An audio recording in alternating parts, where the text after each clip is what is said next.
With this evening's win, Williams joins Hall of Fame Tar Heel coach Dean Smith for fourth place all-time with 879 wins. Coach Smith and Coach Williams coached together for 10 seasons. Coach Smith was one of Coach Williams' mentors and remained one of Coach Williams' greatest supporters and confidants and friends until his passing in 2015. At this time, Brandon Robinson and Garrison Brooks and Coach Williams' son Scott have a special presentation to Coach Williams to mark this historic win. Ladies and gentlemen, congratulations to Coach Roy Williams on number 879, and here's to many more. Coach Smith's son Scott is joining Coach Roy Williams at midcourt. I apologize.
Pumps it up and in. What a play.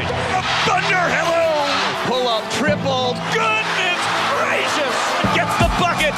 The and one. And somebody's having fun. Carolina wins it.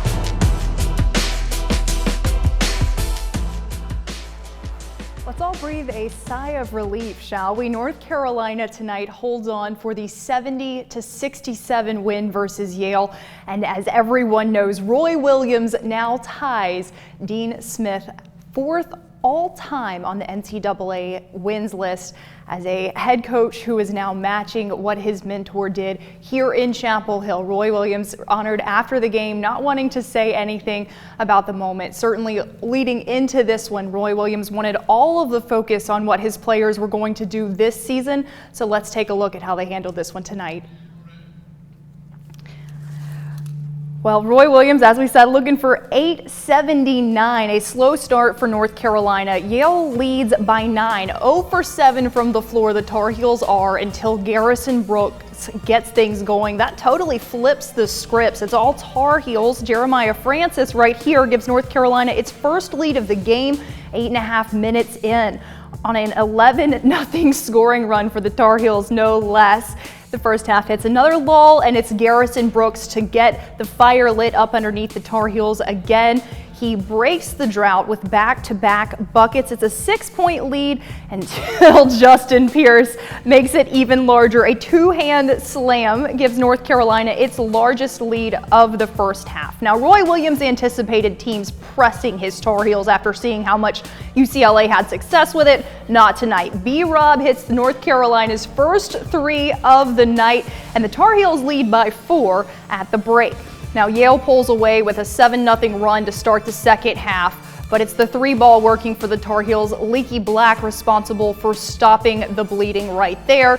Pierce back out to Brandon Robinson, who really gets going from behind the arc in the second half. North Carolina pulling away a double-digit lead. Justin Pierce really looking so confident tonight for the Tar Heels. He hasn't scored in double digits for North Carolina, spare one game versus UNC Wilmington. He does tonight. Double-digit lead for the Tar Heels here, 11 points, and Pierce really getting going. Robinson again from long range. He is on fire from behind the arc, and it is significant for North Carolina. Now, Yale does claw its way back into things here. Some foul trouble for the Tar Heels, but Brandon Robinson, he's going to leave no doubt from long range.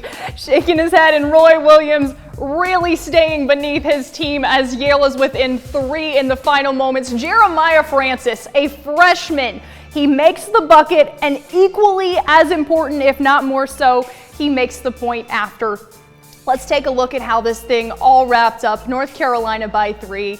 The final score 70-67. The field goal shooting percentage exactly the same for these two teams, 37% for each. The three-pointers, a huge difference for the Tar Heels. Let's take a look at the man who was responsible for all that long-range shooting tonight. Our first Carolina Player of the Game nominee, Brandon Robinson, a career high for number 4. He scores 20 points, 7 for 18 from the floor, 5 of 12 for long range, and 4 of those in the second half when it matters so much. Cole Anthony is loving the production from his teammate. B-Rob does foul out for the first time in his career, but those 20 points make him our first Carolina Player of the Game nominee. Garrison Brooks, of course, is going to get this second nod. G came into this game averaging 15 points per game over the last 3 contests, the only Tar Heel to average in double figures as North Carolina took that long road trip before heading back to the Dean Smith Center tonight. He's 5 of 11 from the floor. He's really the big man presence that the Tar Heels need, and he shows all that he can do inside in a very big way. 11 points, 11 rebounds, another double-double for Garrison Brooks. Our third Player of the Game nominee, he really worked for this one tonight. He's only scored in double digits, 18 points versus UNC Wilmington once as a Tar Heel, and tonight he just reintroduced himself to the Tar Heel crowd. His first double-digit game in the Dean Smith Center, 6 of 11 from the floor, and some memorable moments. The dunk is certainly my favorite. 14 points for Justin Pierce, 7 rebounds, and we will be back with our Player of the Game award winner. Right now, let's take a look at some Tar Heel trivia. Now, North Carolina is done with its non-conference slate during the regular season, and they will resume ACC play on Saturday. They're going to host Georgia Tech on Saturday evening. So our first question for Tar Heel trivia of the ACC season: which UNC teammates both scored 30-plus points versus Georgia Tech on February 8th, 1998? If you are watching this one with us on Facebook and you think you know the answer to this, make sure you leave it in the comments section below. We'll give you the answer later. I'm actually going to ask Adam Lucas if he knows this one, since it was so long ago. Now, as you know, speaking of things of Tar Heel times past, we are wrapping up an entire decade tomorrow night. Keep an eye on North Carolina basketball's social media. Before we get to that, though, here's Roy Williams live in the press conference downstairs. So we don't know what it is. We'll know more tomorrow. Coach. Okay, the only thing I'm thinking about right now is that young man. It's just a tough little nut who's worked his tail off to get back in this position, and our hopes and prayers are that there's nothing seriously wrong, but we won't know until they do all the tests and things like that. So my team is hurting for him right now, and we're happy that we sneaked by. We didn't make the plays we like to make down the stretch. You shouldn't foul a three-point shooter. You shouldn't touch somebody on his fingernail and let him lay it up to get another three-point play. Missed a 1-and-1 in there, so we did a lot of things, but most proud I was of my team is when they came out early in the second half and made those plays and all of a sudden took a lead, and then we came back and played very well for 4 or 5 minutes and got it back. B-Rob was something, made some big-time threes for us. Garrison, I think, 11 and 11. We need to play better, need to shoot better, need to defend better, need to do all those things. But first part of our season's over with, and now we see what it's like for the ACC, and we've got to continue to improve this week. Roy, is it hard to get your arms around the fact that you tied Dean Smith? Yeah, it's a number. It means I've stayed around a long time, probably longer than some people wanted me to stay at places, but that's what it is.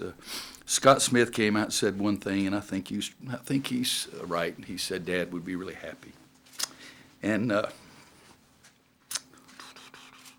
think he would be. But I've never. Is Jones in here? Right. I never even knew this was even close. Till was it Winston-Salem this summer? Jones said something about it at the Rams Club meeting in Winston-Salem or something. I swear to God, I'll never hit another golf ball if it's a lie. I thought I was 7,000 numbers away from him. I had no idea it was anything like that. So I didn't even know about it until it was May with the Rams Club meeting, because I don't look at those things. I've been very fortunate. I have been able to stay relatively healthy, and I've had really good kids who have made me look good for a long time, and I'm very appreciative of them. From Mark Randall and Milt Newton and Kevin Pritchard and Sean Alvarado and all those guys to those guys in the locker room right now. And I'm very appreciative of 32 years of happy times in the locker room, acting silly and doing anything that we wanted to do. But, it's a number.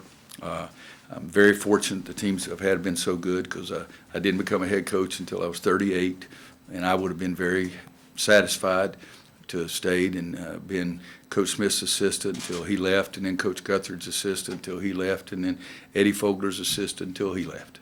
And then I'd have gone with Eddie, except I'd have gone to the golf course, he would have gone to the track. It's a number. And I'm pleased for my players. Yeah, I'm a little pleased for my family. I guess it means something, but I haven't talked to them about it. I haven't said a word to anybody in my family. Didn't say anything to anybody in the team.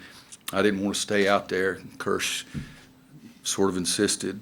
I could have said no if I'd wanted to, and I'd outquicked him getting to the locker room. But I'm sure it means something to my friends, people who have stuck with me, my foxhole buddies and all that things. And I see Kenny standing back there. And I think the players that I coached as an assistant, I think they're happy too, because those were tough times. Shoot, I was driving film, selling counters, freaking feed my family. So it's, but the Carolina basketball family is the strongest there's ever been, there ever will be, and anybody else can do what they want to do, but I know that ours is the best and the strongest ever. Now, if somebody has another question about the game, I'll talk to you. Can I ask you one question about that? You say it's just a number, but is it also a tribute to Coach Smith because you learn from him and he helped teach somebody that? Well, I think every game I coach is a tribute to Coach Smith. I mean, I'm not one of those guys that talks about the Lord and what would Jesus do? And a lot of times I say, I wonder what Coach Smith would do. But most of the time, the greatest advice he ever gave me the night before I left to go to Kansas as a head coach. And I said something to him, and he said, just be yourself. He said, you're good enough. Just be yourself. If you be yourself, you're going to be one of the great coaches. And so I've trusted that. That's what it's been. But I do coach every game for the players, not for Coach Smith and not for me. I coach every game for the players and try to do the best I can. Now let's talk about something else. Aside from what they actually bring to the game, what have Anthony and Jeremiah done as far as their approach and getting back? Some toughness was the biggest thing. I mean, guys, I'm dumbfounded how well that they've played with such little practice that they've had. And, it's crazy, the injuries that happen to people. I mean, his other leg. I mean, and the good news is they worked on both legs trying to make both of them stronger. I mean, Jonas Saratian and Doug Howerson, our trainer, nobody's ever worked with kids better than those two guys do. They're the best I've ever been around. And like I said earlier, I work out Mondays, Wednesdays, Friday morning in the weight room. I know it doesn't look like it, but I do. And I go there at 8 o'clock, and they're there at 7:30 all fall. So I saw them all the time. And the work ethic that those kids showed and what they have been able to accomplish with such little practice, and that they're testing them. I mean, guys, they have ways now of testing when you jump how much strength you're getting out of one leg compared to the other leg. They do all that stuff. And it's just been fantastic for what they have done, they being Jonas and Doug, and they being Jeremiah and Anthony. So I've been surprised and elated with what those two kids have been able to do for us. And but again, this got to say all our prayers and hope things come out okay. Two more questions. That's it. Okay. Speaking of Jeremiah, what does it kind of say about his fearlessness? He got that big and one at the end of that charge early in the second half. Well, the and one at Danny should have stopped beforehand. Okay, I mean, be honest. Come on now, because I'd say in our league, at our level of play, that every time you drive in there, it's going to be somebody to take a charge. So you've got to be able to stop and go straight up. We're fortunate the kid was in the circle. Evidently his heels were touching the circle kind of thing. But I love Jeremiah for the toughness that he's already shown. The toughness on the basketball court is nothing compared to what the toughness he's already shown with how hard he's worked. Coach, how do you feel about the progression of Brandon Robinson in this game, especially how he's had to step up with the injury? Yeah, B-Rob missed some time for practice and hadn't shot at Super himself. We got more guys shooting under 30 on our team than I've ever even known, much less had on one team. But he stepped up tonight and made some big baskets for us. And one he missed, I was really screaming at Garrison because Garrison didn't go to the board and there was nobody in front of him. The ball came off the front of the rim. Garrison could have gone straight in there. But B-Rob's toughness making those shots hopefully give everybody else some encouragement, some confidence too. Coach, thanks. Thanks, guys. B-Rob, it's career high 20 and career high 5-3. There you have it. Roy Williams crediting the best and strongest family, he says, ever, the Carolina basketball family, for his ability to tie Dean Smith in the all-time wins list in the NCAA. Now, Tar Heel basketball will be celebrating the entire decade that is wrapping up tomorrow on its social media accounts. Here's a look at some of the best plays of the decade that you're going to see on Twitter and Instagram if you keep your eye on those on New Year's Eve. We're here on Coronado Island aboard the USS Carl Vincent here on Veterans Day to honor the troops and enjoy some basketball. Henson puts it on the floor, left hand, yes! Here they go. Up and away. Anchors away, baby. Little Jam City. I tell you what, they're looking pretty good tonight. Henson's having an unbelievable game. Marshall hangs and hits. Nice drive. Now the Carolina fans rising to their feet. What a night on the USS Carl Vincent. It's a clear out for the freshman. There it is. There it is. He's been that way all year. Unbelievable. Barnes has been doing this the entire second half of the season. He's been clutch, baby. Clutch. Pinson to May for the win. Got it! Luke May! He got it! 0.3 of a second! Luke May! Carolina down 1. Page into the front court with 4 seconds. Page to the rim. Got it! Marcus Page baby. Does it for the Tar Heels. Blocked by Meeks. Foul to Barry. Push ahead to Jackson. He'll get the dunk with 11 seconds to go. Make room for 2017.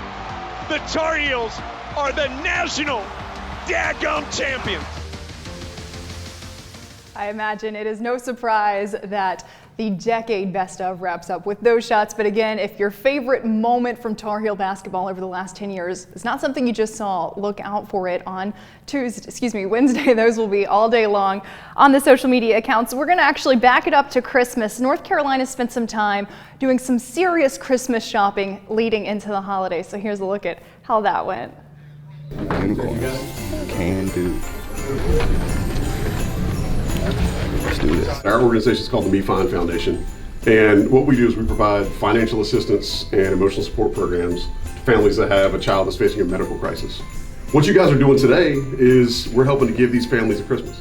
So you guys are getting ready to help make some real smiles and some meaningful moments. And you know, one of the big things about Carolina is the Carolina family, and you guys are doing real heavy lifting, real meaningful work for these families today. Yeah. What was the other thing they wanted?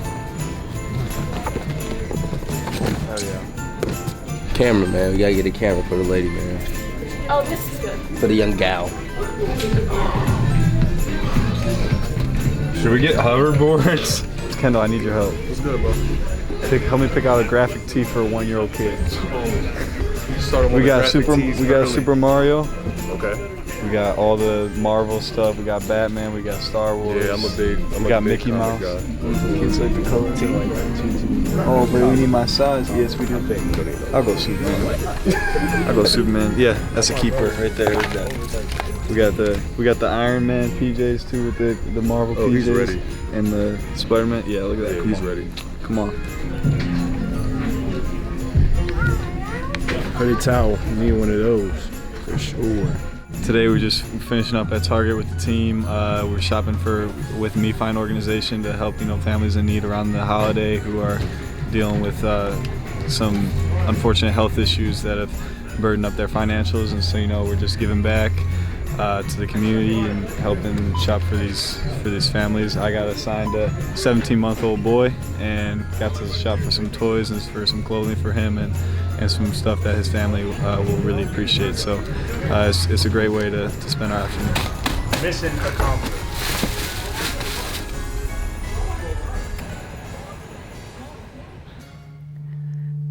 Well, there you have it. You heard them talking about Adam Lucas, the way that North Carolina in that shopping trip helped out some families in need because of some health issues. So I want to start tonight asking you about North Carolina's own health issues. We don't see Andrew Platek because of an ankle issue, and noteworthy, Anthony Harris leaves the game with a knee injury that is on the opposite knee from what he suffered in high school. When you put those two things in context with everything else that the Tar Heels have dealt with this entire season, and we're not even to the ACC season yet, how do you see them able to navigate the end of this game with who they did not have?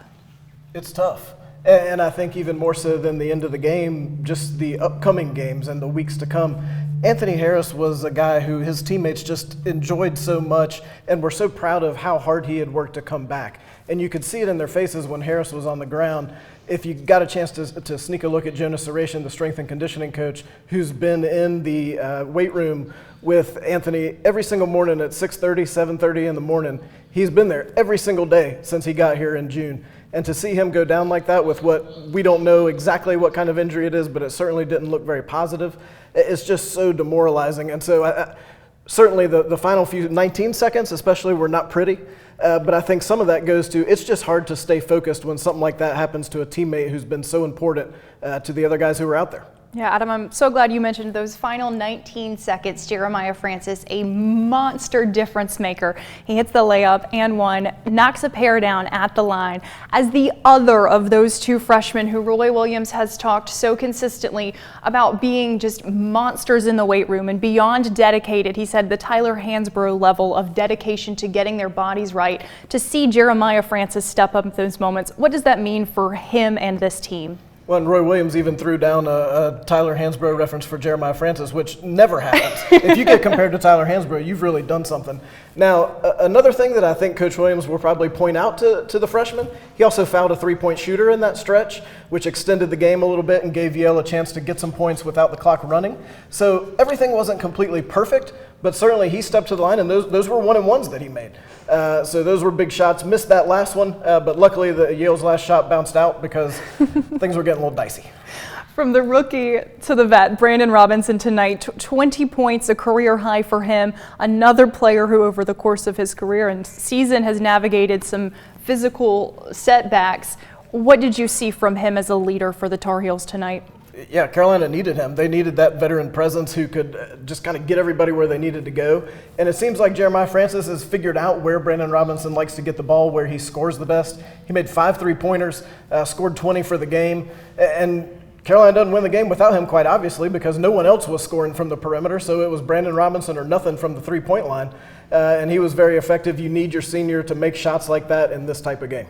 Now, moving forward, ACC play is here, and it's going to start here before we can blink once we get into 2020. What will be the one thing that you want to see North Carolina clean up or improve on from tonight heading into the conference play that's here?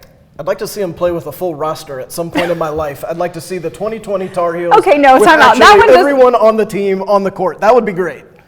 That one doesn't count. Okay, if I can't have that one. What can be controlled would you like to see in the next less than a week's time? If I can't have that one, I want Carolina to keep rebounding the way they are. The Tar Heels shot the ball 71 times tonight. Yale shot it 54. That's because Carolina got 15 offensive rebounds and Yale only got 1. So will Carolina be able to hit the glass quite that hard against ACC opponents? Not sure. But Yale is pretty tough inside. They've got some height. And Carolina's going to have to play from close to the rim out, because this is not a good three-point shooting Carolina team at this point in time. At some point, hopefully, Cole Anthony comes back and gives Carolina a little added dimension on the perimeter. But right now, it's got to start close to the rim, workout. All right. Well, we'll see how that goes again on Saturday. Before I let you go, we have a Tar Heel trivia question. It is about Georgia Tech versus North Carolina over the span of the last 20 years. I've got to cover my sheet. Which UNC teammates both scored more than 30 points versus the Georgia Tech Yellow Jackets in 1998? In 1998, Shammond Williams and was it Antoine Jamison in that game? We gotta do better. We gotta do better on the Tar Heels trivia answers. He nailed it. Shammond Williams scores 42, no less. He was on fire in that game. Yeah, understatement. And Jamison with 31. For what it's worth, they did put up those numbers in a double overtime game. Do you remember the score? Was it 102-100? 107-100 according to my notes. I wasn't there. Shammond Williams also hit 8 3-pointers that game, which ties the most still in a single game in North Carolina history. So we'll have to do better. I also want to give Jason T some credit, because Adam's not the only one who got that question right. Jason T, our first Facebook follower to comment the right answer in the comment section. So before we go, we do have to name a player of the game. We ran through the nominees earlier. Brandon Robinson's got to be our winner tonight, the leading scorer with the 20 points, and the spark when North Carolina needed it. Not just the best shots from long range, Adam, but the timely shots to really help North Carolina hold on. Again, a 3-point win led by Brandon Robinson, 70-67 the final score here tonight, and 20 of those points B-Rob, number 4 from long range, 5 shots made from behind the arc, and 4 of those in the second half. So he got better as time went on, just as he is getting better as his career goes on. Exactly what you want from a guy who's done what he's done for the program. That's going to be it for us. So good night and happy 2020 from all of us here at Carolina Athletics. We will see you again here on Carolina Post Game Live on Saturday following that Georgia Tech matchup. That game tips off at 6 p.m.